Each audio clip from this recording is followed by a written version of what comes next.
বন্ধুরা আবার চলে এসেছি রাঙামাটি কিচেনে তোমাদের জন্য নতুন রেসিপি নিয়ে চিকেন কারি। তার জন্য কি কি নিয়েছি তোমরা 1 কিলো চিকেন আর নিয়ে নিয়েছি আদা রসুন কাঁচা লঙ্কা একসাথে মিক্স করে বেটে। এখানে নিয়ে নিয়েছি ধনেপাতা কুচি, টমেটো কুচি, টক দই আর আলু আমি কেটে নিয়ে নিয়েছি আর পেঁয়াজ কুচি। আমি চিকেনে লবণ হলুদ মাখিয়ে নেব। তার জন্য দিয়ে দিলাম আমি পরিমাণ মতো লবণ আর দিয়ে দেবো আমি সামান্য হলুদ দিয়ে আমি খুব সুন্দর করে মাখিয়ে নেব।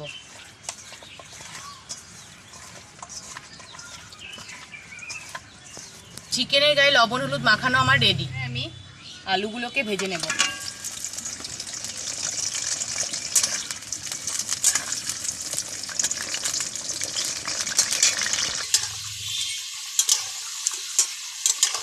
আলু ভাজা আমার হয়ে গেছে, এবারে আমি নামিয়ে নেব।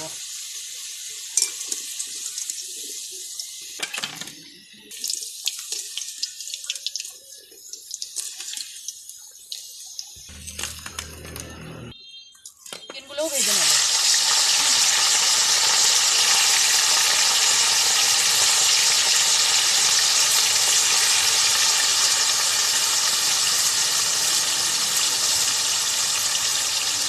বন্ধুরা তোমরাও আমার মতো চিকেনটা ভেজে নেওয়ার চেষ্টা করবে।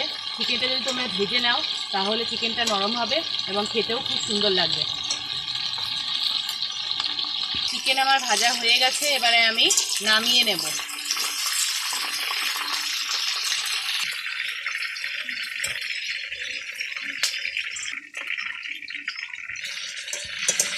ফোড়ন দেব গোটা গরম মশলা আর তেজপাতা।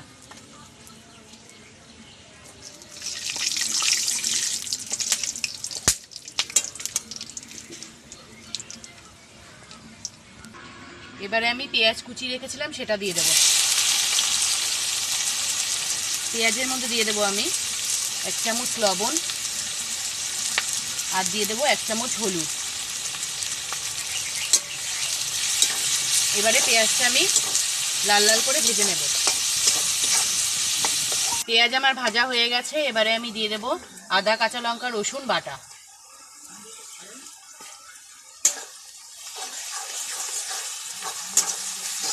এবারে আমি দিয়ে দেব ধনেপাতা কুচি।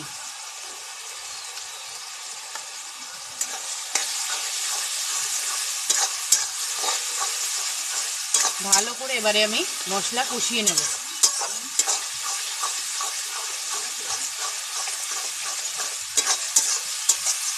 মশলা কষা আমার প্রায় হয়ে গেছে, এবারে আমি দিয়ে দেব টমেটো কুচি।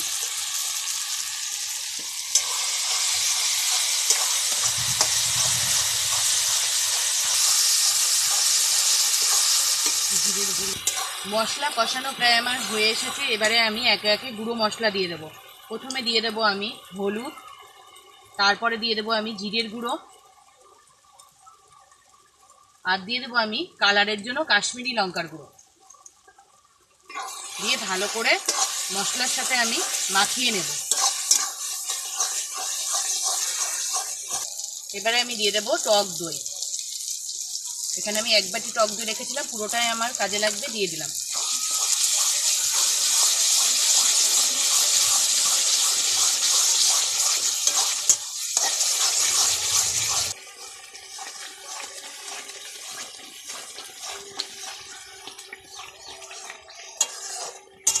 মশলা থেকে আমার তেল ছেড়ে দিয়েছে, এবারে আমি চিকেন দিয়ে দেব।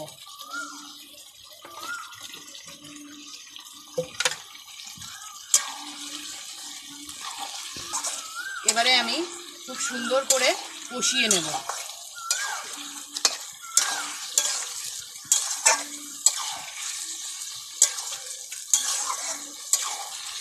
মাংস কষানো আমার রেডি। জল দিয়ে দেব।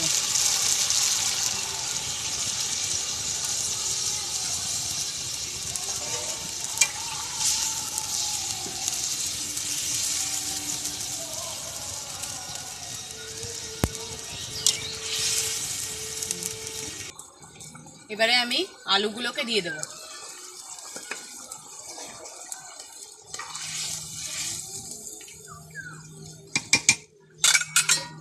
এবারে যতক্ষণ আলু না সেদ্ধ না হয় ঢাকা দিয়ে রেখে দেব। ঠিক আছে, এবারে আমি দেখে নেব আলু সেদ্ধ হয়েছে নাকি।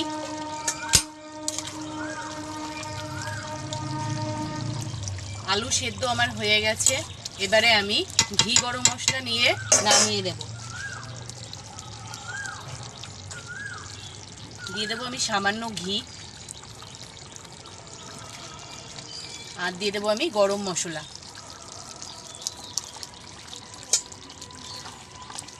দিয়ে একটু নাড়াচাড়া করে নেব, তারপরে নামিয়ে নেব।